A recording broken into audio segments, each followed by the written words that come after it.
In planting vegetables, you will encounter these terms related to sunlight: full sun, partial sun, and full shade. In houseplants, you will even hear direct and indirect sun.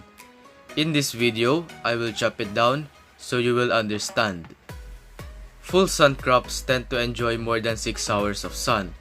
Solanaceous, cucurbits, root, and leguminous crops tolerate in this list. Partial sun crops can grow in areas with 4 to 6 hours of sun. Those are leafy greens, crucifers, and some herbs. Full shade plants thrive on less than 4 hours of sun. When it comes to direct sun, these are plants that can stand too much heat and light from the sun. Plants that have sensitive or small leaves flourish in indirect sun, and they must be shaded via greenhouse or a window. I hope you have enjoyed this video, and if you did, consider sharing this to your friends and hitting the like button. If you want to see more content like this, consider subscribing. Feel free to check our Facebook page down in the description below.